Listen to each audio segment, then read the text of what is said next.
Hi guys, brothers and sisters. मैं पीयूष कृष्णा। मैंने अपना ग्रेजुएशन और मास्टर्स पटना विश्वविद्यालय से किया है और मैंने पिछले ही वर्ष नेट जीआरएफ भी क्वालिफाई किया है। मेरे प्यारे मित्रों एवं बहनों, साथियों,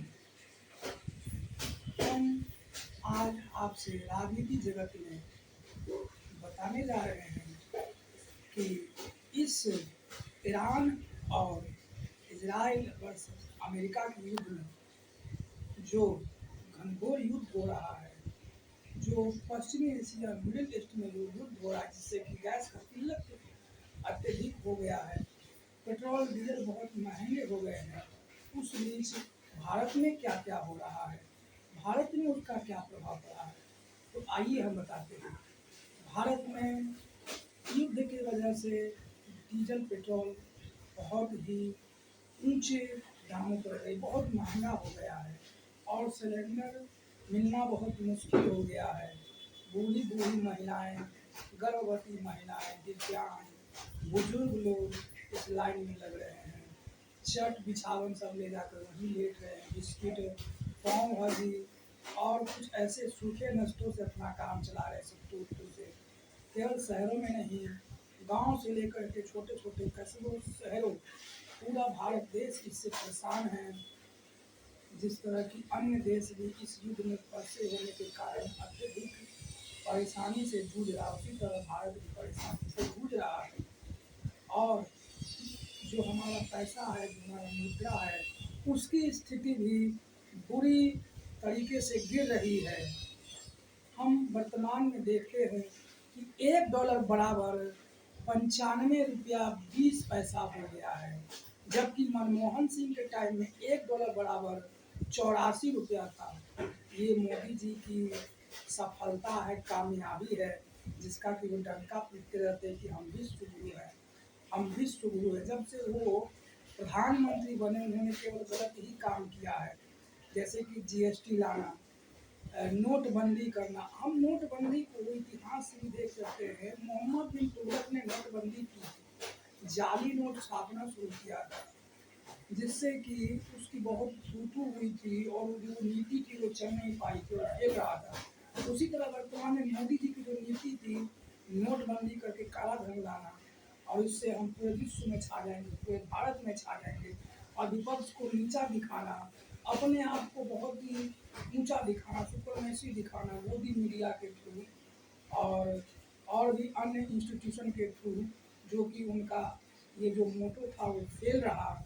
और आज वर्तमान में पूरा देश युद्ध से त्राही त्राही कर रहा है, भारत भी परेशान है, लेकिन मोदी जी चुनाव में लगे हुए हैं। कभी बंगाल, तो कभी तमिलनाडु, कभी केरल, और कभी पुडुचेरी, तो कभी असम, और कभी बिहार। आप तो देखे पहले बिहार में इलेक्शन हुआ, किस तरह SIR के थ्रू किस तरह वोटों को चोरी करके मोदी सरकार सत्ता में आई। और उसी तरह वो असम में भी फिर से आना चाहते हैं, लेकिन असम में इस बार बीजेपी कहीं भी नहीं दिख रही है। पूरी तरह से असम की जनता बदलाव की मांग कर रही है। बात रहा केरल का, तो केरल में इतने बुद्धिजीवी लोग हैं कि वहाँ NDA आ ही नहीं सकता है। तमिलनाडु, वहाँ भी वो नहीं आ सकते हैं। तो बचता है बंगाल। बंगाल में SIR के वजह से जो 90 लाख वोट काटे गए, उससे लोग बहुत ही गुस्सा है। और अमित शाह जी ने परसों बयान दिया ममता दीदी के खिलाफ में, ऐ दीदी कान खोल कर सुन लो, और वगैरह वगैरह, जिससे बंगाल की जनता और अत्यधिक क्रोधित है। और गैस के किल्लत से, पेट्रोल डीजल के दाम बढ़ने से और भी जनता परेशान है। इन सब को लेकर लग रहा है कि भाजपा के हाथ से एक बार फिर बंगाल भी खिसकने वाला है।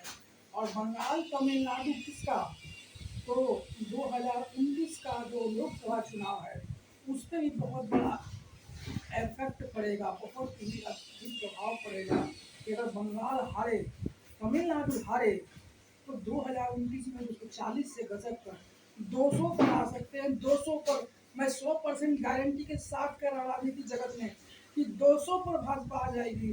या 198 पर, और हो सके उसे एनडीए भी समर्थन वाले जो गुट हैं, जो दल है, वो उसे नहीं बचा सके। इसीलिए इसीलिए हम कहेंगे कि वर्तमान में लोगों को जाग कर रहना चाहिए। इसीलिए मैंने अपने चैनल का नाम राजनीति जगत रखा है। लोगों को जागने का जरूरत है। अभी जो हाल फिलहाल में महिला बिल आया, जिसके अंदर में खेल कुछ और था, परिसीमन का खेल चल रहा था कि अपने इच्छा से हमने मतदाता चुन लिया। अब अपने इच्छा से अपने फायदे वाले राज्य चुन लिए जाए। अपने कौन कौन से राज्य में हमारे अंधभक्त हैं, कहाँ कहाँ हम आसानी से जीत सकते हैं, वो सब क्षेत्र में चुन लिया जाए और अपनी मर्जी से अपने फायदे के लिए 850 सीट बढ़ाने जा रहे हैं, जो कि बहुत ही गलत था। और महिला बिल को वो झांसा देने के लिए लाए थे, उनको महिला को आरक्षण देना ही नहीं था। ये सब झूठे वादे थे, गलत थे। नहीं तो उनको महिलाओं को आरक्षण देना है तो 2026 में जो जनगणना चालू जाती जनगणना, जो कि 27 में सही तरीके से पूरा हो पाएगा, तो उस आधार पर दे। ये 2011 की जनगणना को क्यों आधार बना रहे हैं? ये तो गलत था पूरी तरह से, जिसका जिसका पूरी तरह से विरोध विपक्ष ने किया है। और ये पूरे देश की जीत है, विपक्ष की जीत है, भारत माता के लोगों की जीत है। और मैं कहूँगा लोगों को कि जाग कर रहे, आँख कान सब खुले रखे, क्योंकि ये ऐसा दौर है कि कुछ भी होता है तो कहता है कि अमृत काल है, अमृत काल है, मोदी की जय जय हो रही है, डंका बज रही है विश्व से लेकर भारत तक में, जबकि ऐसा कुछ नहीं है। ये मोदी मीडिया चुनाव आयोग की परपंच है और उनके कैबिनेट के भी कुछ मंत्री जो दिन रात मोदी मोदी करते रहते हैं। अभी आप देखिए राजनाथ सिंह किस तरह अंतर्राष्ट्रीय मंच पर मोदी और हरदीप पुरी और एस जयशंकर का किस तरह बेइज्जती करवाए हैं। वो जो एस जयशंकर विदेश मंत्री ने कहा था कि ईरान अमेरिका और इजराइल पर जब मध्यस्थता करने की बात आई थी, तो मोहन भागवत ने कहा था कि हमें मध्यस्थता करने को जाना चाहिए, पाकिस्तान को नहीं, हमें आगे बढ़कर जाना चाहिए। तो एस जयशंकर का अगला दिन बयान क्या था कि हम दलाल हैं क्या, जो हम जाएं उनके युद्ध में फंसने और मध्यस्थता करने। तो आप कहना क्या चाहते हैं कि मध्यस्थता करना दलाली है? तो मतलब पाकिस्तान जो इतना आगे बढ़ गया और उसकी इतनी पूछ हो रही है, इतनी वैल्यू बढ़ रही है, और अमेरिका दिन रात उसको फोन कर रहा है और मध्यस्थता में शामिल है, तो मतलब क्या दलाली कर रहा है। और कल जो राजनाथ सिंह गए हैं बातचीत करने अंतर्राष्ट्रीय मंच पर, मध्यस्थता की भी मैं बात सुन रहा हूँ, तो क्या मतलब ये दलाली करना होगा? क्या जयशंकर जी आपकी अनुसार दलाली करना होगा? तो क्या आप दलाली करेंगे?